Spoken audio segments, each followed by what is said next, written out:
எப்போ ஊருக்கு போயிட்டு வந்தாலும் கொஞ்சம் மண் பாத்திரங்கள் வாங்கிட்டு வர்றது என்னோடய பழக்கம். ஸோ இந்த வாட்டி ஊருக்கு போயிட்டு பாத்திரங்களெல்லாம் வாங்கிட்டு வந்தாச்சு. பாத்திரங்கள் வாங்கும்போது ஒரு காரியம் நல்லா ஞாபகத்தில் வச்சுக்கோங்களேன். ஒரே ஒரு பாத்திரம் வாங்காமல் ஒரு 3, 4 சேர்த்து வாங்கினா ஒரு வருஷத்துக்கு ஃபுல்லாக நம்ம யூஸ் பண்ணிக்கலாம். ஏன்னா இது வந்து கொஞ்சம் பழக்கப்படுத்தி எடுக்கிறதுக்கு கொஞ்சம் டைம் எடுக்கும். ஒரு 3, 4 டேஸ் எடுக்கும். ஸோ அதனால் எல்லாமே சேர்ந்து ஒரு நாள் ஒரே டைமில் பண்ணினா நம்மளுக்கு அந்த டைம் வந்து சேவ் ஆகும். ஸோ வாங்கிட்டு வந்தது பெரிய ஒரு பாத்திரத்தில் தண்ணி எடுத்து அந்த தண்ணியில் டிப் பண்ணி வச்சு 24 ஹவர்ஸ் கழிச்சு எடுத்துகிட்டு நல்லா கடலை மாவு அப்புறம் வந்து துணி ஸ்க்ரப்பர் வச்சு நல்லா வாஷ் பண்ணி எடுத்துக்கணும். இந்த டைமில் ஒரு விஷயம் கண்டிப்பாக ஞாபகத்தில் வச்சுக்கோங்க. ஏன்னா ஸ்டீல் ஸ்க்ரப்பரோ டிட்டர்ஜெண்ட்டோ கண்டிப்பாக யூஸ் பண்ணக்கூடாது. அது மண் என்றதுனால மண்ணுக்குள்ளே போயிடும். ஸோ நல்லதில்லை. ஸோ அதுக்கப்புறம் வாஷ் பண்ணி எடுத்ததுக்கப்புறம் அரிசி கழுவின தண்ணி இல்லைன்னா கஞ்சி தண்ணி ஊற்றி 24 ஹவர்ஸ் வச்சுக்கணும். எங்கள் வீட்டில் குக்கரில் சமைக்கிறதுனால நம்மளுக்கு கஞ்சி தண்ணி இல்லை. அதனால் நம்ம வந்துட்டு அரிசி வாஷ் பண்ண தண்ணி தான் எடுத்துக்க போகிறோம். அப்புறம் வந்து கொஞ்சம் சாதம் அரைச்சி அதுவும் எடுத்து வச்சுருக்கோம். இப்போ உங்களுக்கு பாத்திரம் தெரியும், அந்த பாத்திரத்தோட பாதி தான் இந்த கஞ்சி தண்ணி வருது. அதனால் இந்த அரிசி கழுவின தண்ணி சேர்த்து ஒரு பெரிய அளவில் மேலே வர அளவுக்கு பண்ணி வச்சுருக்கோம். இது இப்படியே விட்டுட்டு 24 ஹவர்ஸ் கழிச்சு தான் நம்ம திருப்பி எடுக்க போகிறோம். இப்போ பார்த்தா தெரியும், தண்ணியெலாம் நல்லா புளிச்சு வந்திருக்கு. இப்போ எடுத்துகிட்டு நல்லா டேரெக்டாக வாஷ் பண்ண போகிறோம். எல்லா தண்ணியும் கீழே கொட்டிட்டு திருப்பி கடலை மாவு அப்புறம் துணி ஸ்க்ரப்பர் வச்சுட்டு நல்லா வாஷ் பண்ண போகிறோம். வாஷ் பண்ணி எடுத்ததுக்கப்புறம் இது வந்து நல்ல வெயிலில் காய வைக்கணும். வெயிலில் காய வச்சு அதில் ஈரப்பதம் கொஞ்சம் கூட இருக்கக்கூடாது, அந்த அளவுக்கு காயணும். அதுக்கப்புறம் தான் நம்ம வந்து நெக்ஸ்ட் ப்ராசஸ் பண்ண போகிறோம். இதுதான் கடைசியான ஸ்டேஜு.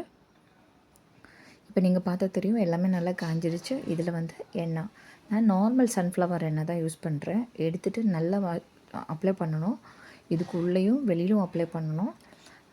எதுக்குன்னா இந்த பாத்திரம் வந்து நிறைய பேர் சொல்லுவாங்க, நம்ம இந்த மாதிரி மண் பாத்திரங்கள் வந்துட்டு ஸ்டவ்வில் வச்சு வெடிச்சிரும், ரொம்ப நாள் நிற்காது அப்படின்னா. நான் கிட்டத்தட்ட ஒரு 8 இயர்ஸாக வந்து மண் பாத்திரங்கள் யூஸ் பண்ணிட்டு தான் இருக்கோம். ஸோ அப்போத்துலேருந்து இந்த ப்ரொசீஜர் பண்ணிட்டு தான் இருக்கோம். ஆனால் ஸ்டார்டிங்கில் என்ன பண்ணோன்னா இந்த கஞ்சி தண்ணி ஊற்றி அப்படி விட்டுருவோம். அதுக்கப்புறம் தான் இந்த மாதிரி எண்ணெய் அப்ளை பண்ண ஆரம்பித்தோம். எண்ணெய் அப்ளை பண்ண ஒரு பெனிஃபிட் எப்படின்னா, அது ரொம்ப நாள் நிற்கும் அந்த பாத்திரம். ஸோ எங்கிட்ட ஒரு 4 இயர்ஸ் ஓல்டான மண்பானை கூட இருக்குது உடையாமல். ஸோ ஒரு மண் பாத்திரம் வந்து நம்ம அதை ஹேண்டில் பண்ணுற விதத்தில் தான் இருக்கும். இப்போ நல்லா அப்ளை பண்ணதுக்கப்புறம் வெயிலில் காய வச்சிட்டோம். ஒரு 10 மினிட்ஸில் நல்லா காஞ்சிடும். பார்த்தாலே தெரியும் உங்களுக்கு. நம்ம எண்ணெய் அப்ளை பண்ணுறது கூட இல்லாமல் அப்ளை பண்ணியிருக்கான்னு நம்மளுக்கு டவுட் அடிக்கிற அளவுக்கு காஞ்சிருக்கும். திருப்பி எண்ணெய் அப்ளை பண்ணணும். திருப்பி எண்ணெய் அப்ளை பண்ணி திருப்பி வெயிலில் வைக்கணும். இந்த மாதிரி அது காயும்போது எடுத்துகிட்டு திருப்பி எண்ணெய் அப்ளை பண்ணி திருப்பி வைக்கணும். இந்த மாதிரி ஒரு 3 or 5 டைம்ஸ் நம்மளுக்கு பண்ணுனா இந்த பாத்திரம் வந்து நான்ஸ்டிக் மாதிரி ஆகிடும். ஸோ இப்போ வந்து திருப்பி நம்ம வெயிலில் வச்சுட்டு வெயிட் பண்ணிகிட்ருக்கோம். ஒரு சாட்டர்டே சண்டே இது பண்ணால் கொஞ்சம் நல்லாயிருக்கும். ஏன்னா அது காயும்போது நம்ம எண்ணெய் அப்ளை பண்ணிகிட்டே இருக்கணும். அப்புறம் இப்போ பார்த்தவங்களுக்கு தெரியும், பாத்திரம் வந்து நல்லா நான்ஸ்டிக் மாதிரி ஆயிடுச்சு. நான்ஸ்டிக் மாதிரி ஆனால் இதுக்கு என்ன ஒரு பெனிஃபிட் அப்படின்னா, நம்ம ஒன்ஸ் இது ஹீட் ஆனால அந்த ஹீட்டில் சமைச்சிடலாம். ஸோ வந்து குக்கிங் கேஸ் வந்து கம்மியாகிடும். அதாவது ரொம்ப செலவாகாது, கம்மியாக யூஸ் பண்ணால் போதும். ஃபஸ்ட் டைம் யூஸ் பண்ணுறதுக்கு முன்னாடி கொஞ்சம் விஷயங்கள் ஞாபகத்தில் வச்சுக்கோங்க. இந்த மாதிரி மண் பாத்திரங்கள் வந்து டைரெக்டாக வந்து ஃப்ளோரில் வைக்கக்கூடாது. இந்த மாதிரி ரிங்கில் வச்சா கொஞ்சம் நல்லாயிருக்கும். இல்லைனா கீழே வந்து உடையும். கவுண்டர் டாப்லலாம் ஸ்டவ்லேருந்து எடுத்து அப்படியே வச்சுட்டா உடையிறதுக்கு வாய்ப்பு இருக்குது.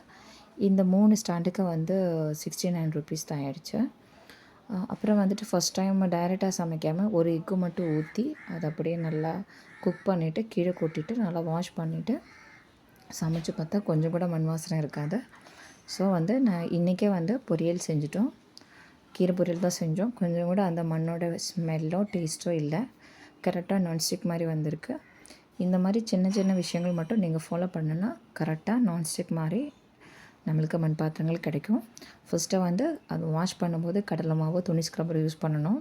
அதே மாதிரி நல்லா எண்ணெய் அப்ளை பண்ணி வெயிலில் காய வச்சு ஒரு 2-3 டைம்ஸ் எடுக்கணும்.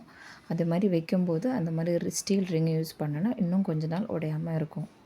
ஸோ இதை நம்ம நல்லா ஹேண்டில் பண்ணினா ரொம்ப நாளுக்கு இது யூஸ் பண்ணிக்கலாம். நான்ஸ்டிக் யூஸ் பண்ணுறதுக்கு பதிலாக இந்த மாதிரி மண் பாத்திரங்கள் கண்டிப்பாக வந்து யூஸ் பண்ணுங்கள். நான்ஸ்டிக் வந்து ரொம்ப கெடுதல் உடம்புக்கு. மண் பாத்திரத்தில் யூஸ் பண்ணனா நம்ம உடம்புக்கு நல்லது தான், எந்த ரீதியிலும் கெடுதலும் கிடையாது. இன்னொன்று வந்து இதில் சமைச்சா நல்லா டேஸ்ட்டாக இருக்கும். ஸோ நீங்கள் கண்டிப்பாக ட்ரை பண்ணி பாருங்கள்.